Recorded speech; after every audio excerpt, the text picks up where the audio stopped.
Dorothy, 70 years old, widow with an amputated leg. Tagdoy, son of a mechanic, visually impaired. Ratson, a jeepney barker.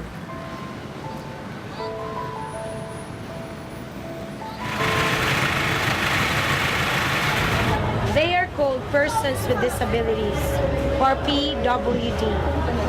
They are common sights in the streets.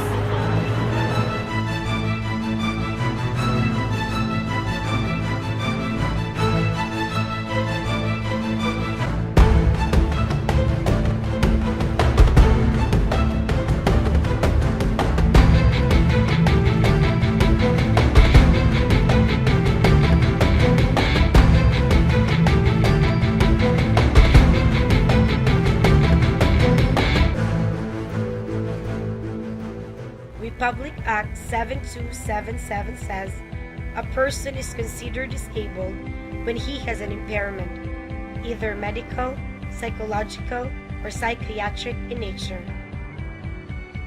What's her name there?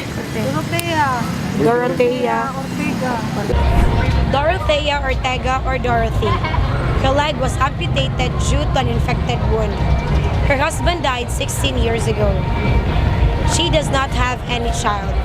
She supports herself and her visually impaired brother. So, ano din itabot sa imong leg? Ang grina ni masama, dundang maayo na nakuha sa kanso. Anong kapo nga na nasbuk. Dorothy says that she only receives 1,000 pesos for assistance. Habang niya mga disable. Dili naman ko appeal sa mga disabled kay naman ko sa edad, senior citizen naman, madoble daw. So mini ko senior citizen ka. Dili nakakuha sa mga privileges sa usa ka disable. Madoble daw. Pero mas nindot ang mga disabled kay mas daghan ang ilang kami tungo sa kadaghan ba. 1,000 na yun ang assistance. Diha ko sa Eversley, kasi karang mga tao diya manghingi yun. Kung naman na may solicitation, office kasi na yun, appeal ko na. Pero sa dihang ko ni diya na po. Her deceased husband was a mendicant too. Abi ni mo, anong kamusta mo? Pagkatinod, di ko gusto magpalimos niya. Nakaparis mo ko. Ana, iniingon ana, pero wag siya magsulti nga kung ano dahil panginabuhi niya. Yung tingala ko maghatag sa kuya pa ba? Maghatag sa kwarta, puros man mga sensiyo. Hindi siya magsulti nga. Solicitation, nagsulit siya na iyang ID, ano ba? Mendicant, the state of being a beggar. Mendicancy means solicitation for money or food, especially in the street, by an apparently penniless person. But Cebu City Ordinance 1631 prohibits and penalizes the giving to and soliciting by mendicants of cash or any material goods in public places, buildings, and offices. In the Anti-Mendicancy Task Force Office, caught mendicants are detained. Kini ko nga office nag-operate ni a certain mandate, City Ordinance 1631. Mo lagi na nga atong rescue ning mga mendicants kay The task force says some of these mendicants are said to be caught more than twice, and more than 60 mendicants are caught each month in Cebu City. At least 10 of them are PWDs.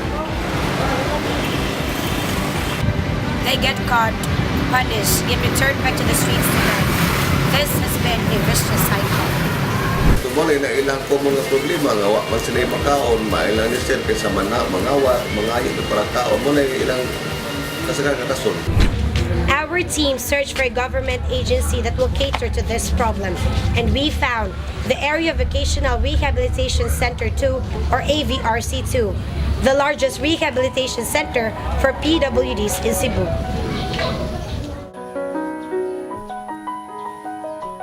I am Luz Tamuza Barbon, Social Worker Officer 3 of AVRC2. Luz works as a psychologist. She was a former PWD. Ang atong goal diri is the provision of skills training for our persons with disabilities to prepare them for eventual employment. Here in AVRC2, they offer courses such as massage, computer technology, and electronics. So that they will enhance their skills, knowledge, ng ilang na techniques dire ito sa actual ng Panjud Parlo. Kung eligibility requirement is must be 16 years old to 59 years old. Must have a substantial job handicap. Whether they are rich or poor, but those who can afford are not given the gratuity. So they will be allowed to train, but not receiving the financial assistance from the government. So it's all for free. It's really free. All they have to do is, since we are served in Region 6, 7, and 8, all they have to do is to go to the nearest DSWD office and express their intention to train in ABRC. The government offers opportunities for PWDs, but still there are PWDs on the streets, like Tagdoy, who begs in front of the capital, the seat of the provincial government of Cebu. Rosalio Don Serman, or Tagdoy, at the age of 10, was taken by the Department of Social Welfare and Development, or DSWD, a government agency that aims to take care of the less fortunate children. Tagdoy says that he stayed in DSWD Toledo for a long time. Itabangan na, oy, kung start dito sa DSWD Toledo. Sa Toledo? Ano niya? Kaya dako naman ko, muna gipalayas ko. Kauban ako dito, bunugon man ko. He claims and would hurt him. When he turned 12, he had to leave DSWD. Nya, sige lang kung pakilimot niya, sige mo sa kawatan. Ginawa ko matigong. Tagdoy walks at the middle of the streets to earn around 200 pesos a day.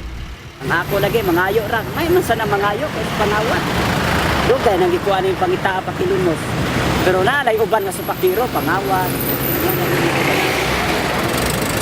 Pero dinis kalsadang good kuyo kay ba? Simong kinabuhi. Naligsa naman ko. Wa mo ko yung problema, kaya naligsa naman ko kawalo. Kawalo? Hindi ra na siya. Sa tao ra na muligis. Nya, sa kunan ako, magpatunga ko, magpaligis gid toyo. Sa nanan ako. Opportunities are given to Tagdoy, but he prefers to beg. There are cases like that.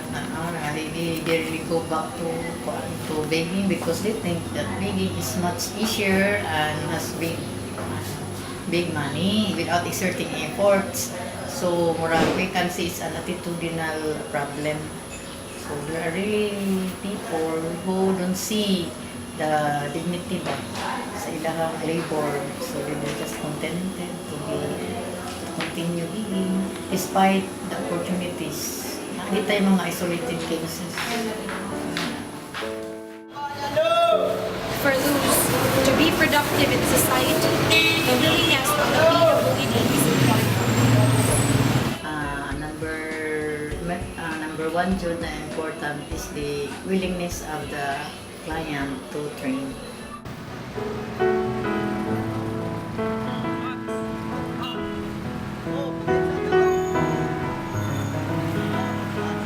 Say ako'y kasulti. Ako ginarano magpakilimos mo, paninguha, panginabuhi mo inyong panginabuhian. Bradson was a dispatcher since 1978. His right leg was broken after getting hit by a vehicle.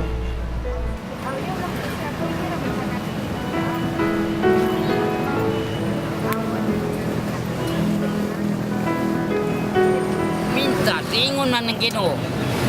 Hilihok daw kay tabangan ka. O ha? Munang ampo niyo ko sa Ginoo nga. Nakaako na may lawas. He earns around 200 pesos a day. Na dispatcher ko nangidabuhi yung ko binatarong. Na-dispatcher ka Dispatcher ba? Dispatcher. Antod ka ron. Oo. Maskin- Uy, mitras buhi pang imulawas. Dispatcher ka. Ang ibot mo kay ko gwapa. Priyan mo. Gwapa. Pero ko yan.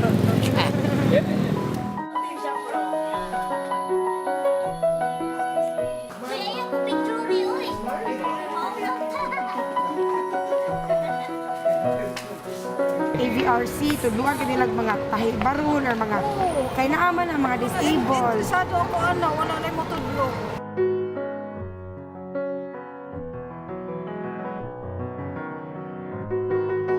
God bless you. It is not the physical disabilities that create the indifference. It is how we look at them.